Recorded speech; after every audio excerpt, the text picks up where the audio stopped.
Driving west on Highway 64 begins many exciting adventures in southern Indiana, from historic Corydon, our first state capital, to Civil War history, show caves, canyons, waterfalls, Indiana's largest theme park, and where Abraham Lincoln grew up. Southern Indiana is also the home of West Baden and French Lick resorts, and the spectacular Spring Mill State Park that has wild caves, a reconstructed pioneer village, and even a space museum.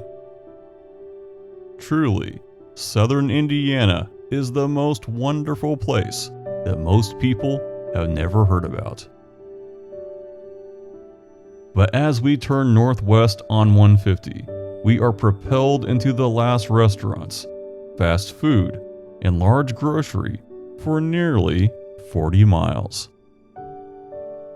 With eyes focused on the road, nearly everyone misses the small blue sign on the right side of the road.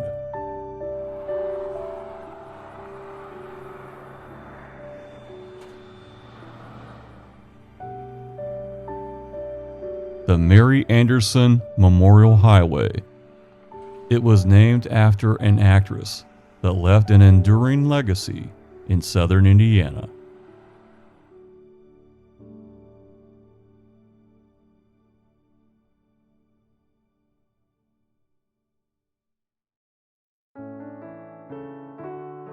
Mary Antoinette Anderson was born at Sacramento, California, July 28, 1859.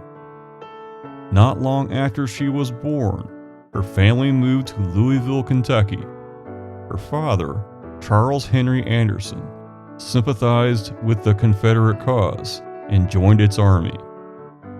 At Mobile, Alabama, Charles was killed, leaving a 3-year-old Mary and her mother, Antonia Lugers, behind.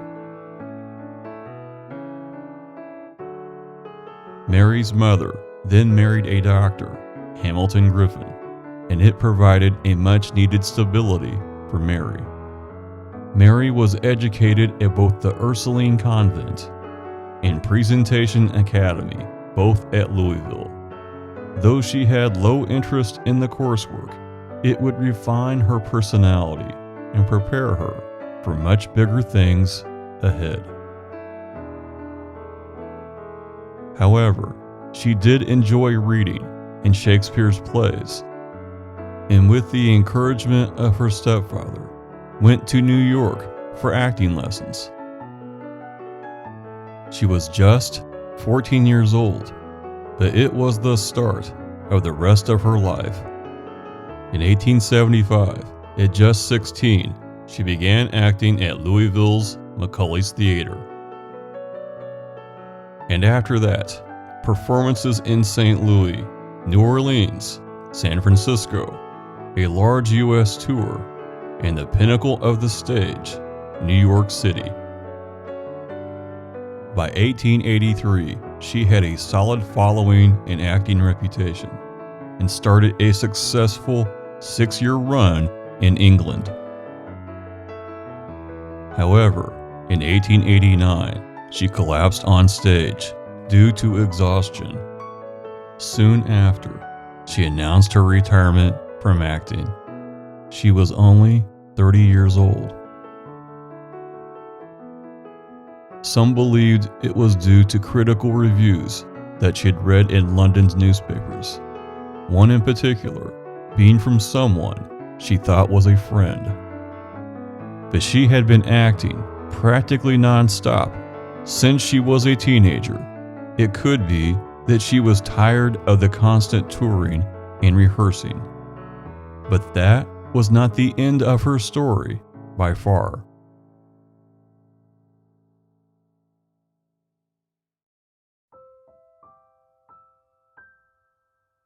The following year, in 1890, she married Antonio Fernando Navarro.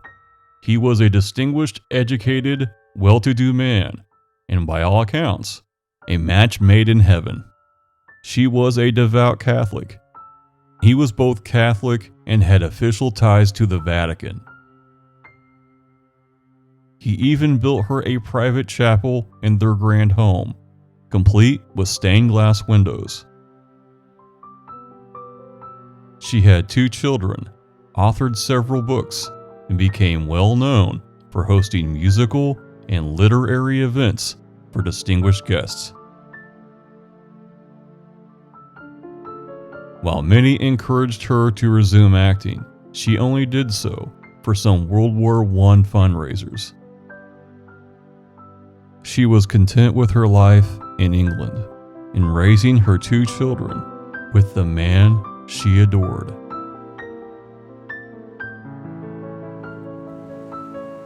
Back in southern Indiana, all the way across the Atlantic and into the American Midwest, she generously donated a large piece of property to the Catholic Church. Just off Highway 150, the property would become Mount St. Francis, a place for friars to live and to be trained for service to the church.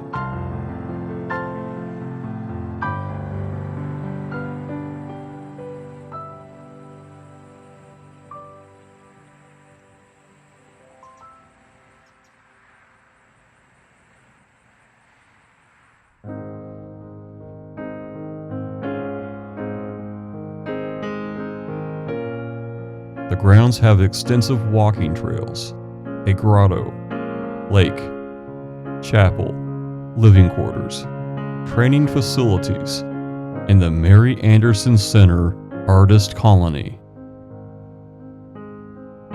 Many retreats and festivals are held here throughout the year.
Officially classified as a small town, Mount St. Francis has its own post office.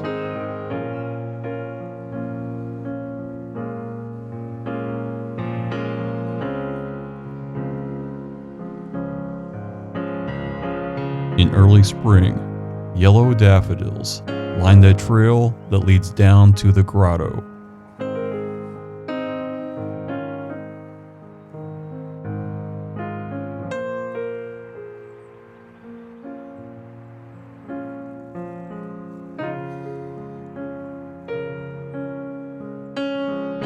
Stations of the cross are identified for reflection.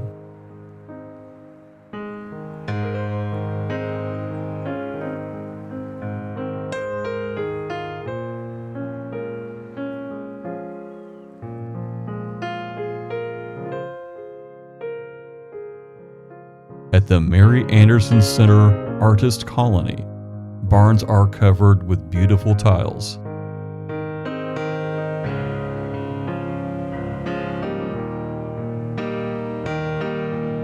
A fitting tribute to the woman who made it all possible.